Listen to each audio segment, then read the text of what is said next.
मालवण तालुक्यातील 11वी मध्ये शिकत असलेल्या सुमारे 17 वर्षीय अल्पवयीन मुलीसोबत व्हॉट्सअपद्वारे ओळख निर्माण करून तिच्यावर जबरदस्तीने लैंगिक अत्याचार केल्याप्रकरणी मालवण तालुक्यातील वडाचापाट गावातील आरोपी अमृत उर्फ केतन सखाराम पालव याला विशेष न्यायालयाचे न्यायाधीश डॉक्टर सुधीर देशपांडे यांनी बलात्कारासह पोक्सोच्या गुन्ह्यात 20 वर्ष सश्रम कारावास आणि 30,000 रुपये दंड अशी शिक्षा सुनावली आहे। सरकार पक्षातर्फे सरकारी वकील रुपेश देसाई यांनी यशस्वी युक्तिवाद करत आरोपीचा गुन्हा सिद्ध केला। आरोपी अमृत पालव याने पीडित मुलगी ही अल्पवयीन असल्याचे माहीत असतानाही 2020 सालामध्ये व्हॉट्सअपद्वारे पीडितेशी ओळख निर्माण करून मैत्रीचे संबंध निर्माण केले होते। मार्च 2020 मध्ये आरोपी अमृत याने पीडितेला काजूच्या बागेत बोलावून तिच्यावर जबरदस्तीने 3 वेळा लैंगिक अत्याचार केला होता। यातून ती मुलगी गर्भवती राहिली होती। त्यानंतर आरोपीने पीडितेशी बोलणे टाळले।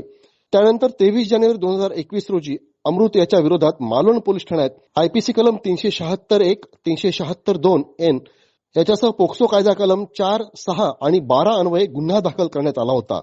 या गुन्ह्याचा यशस्वी तपास महिला पोलीस उपनिरीक्षक शीतल पाटील यांनी केला होता। या खटल्यात पीडित युवती, तिचे वडील, आत्या, पंच, पोलीस कर्मचारी, तपासी अधिकारी, महिला पोलीस उपनिरीक्षक शीतल पाटील, जन्ममृत्यू निबंधक, वैद्यकीय अधिकारी कपिल मिस्त्री आणि उल्हास लोखंडे असे एकूण 10 साक्षीदार तपासण्यात आले। यात पीडितेची साक्ष आणि वैद्यकीय अहवाल महत्वाचा ठरला।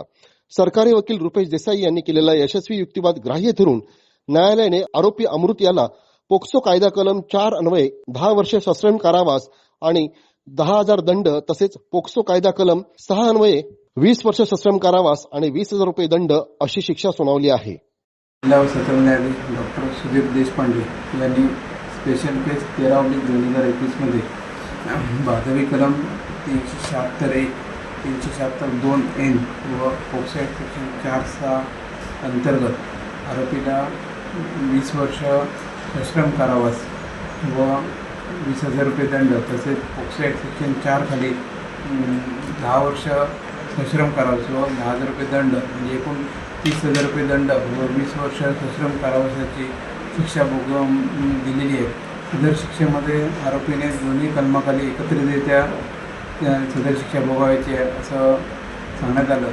सदर केसच्या कामी पीडिता ही अल्पवयीन होती व पीडिता अल्पवयीन असताना सदर आरोपीकडनं पीडितेला गर्भवती करण्यात आले व त्या कालावधीमध्ये सरकार पक्षातर्फे एकूण 10 साक्षीदार तपासण्यात आले। त्या 10 साक्षीदारांमध्ये प्रथमदर्शनी पीडिता असेल, वैज्ञानिक प्रयोगशाळेचे रिपोर्ट असेल, तसेच वैद्यकीय रिपोर्ट असतील, म्हणजे वैद्यकीय अधिकाऱ्यांनी दिलेली साक्ष असेल।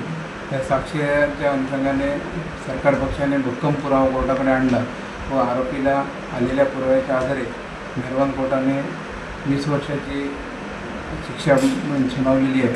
सदर शिक्षेमध्ये आरोपीने अल्पवयीन मुलीवर जी गर्भवती केली हा मोठा गंभीर गुन्हा आहे आणि हा गंभीर गुन्हा असल्यामुळे आरोपीला कमीत कमी त्या कायद्यात दिलेल्या तरतुदीनुसार कमीत कमी 20 वर्ष असल्याने 20 वर्षाची शिक्षा सुनावण्यात आली आहे।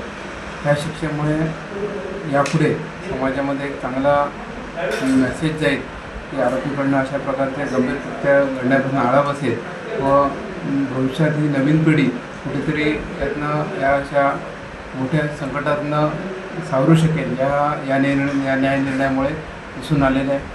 आणि ह्या न्याय निर्णयाबद्दल जे मेहरबान कोर्टाने दिलेली शिक्षेबाबत सरकार पक्ष समाधानी आहे। जय हिंद, जय महाराष्ट्र। ताज्या अपडेट्स आणि ताज्या बातम्यांसाठी आजच सबस्क्राईब करा आपला Sindhudurg digital news channel. Like करा, शेअर करा, कमेंट करा आणि महत्त्वाचं म्हणजे बेल आयकॉनला क्लिक करायला विसरू नका।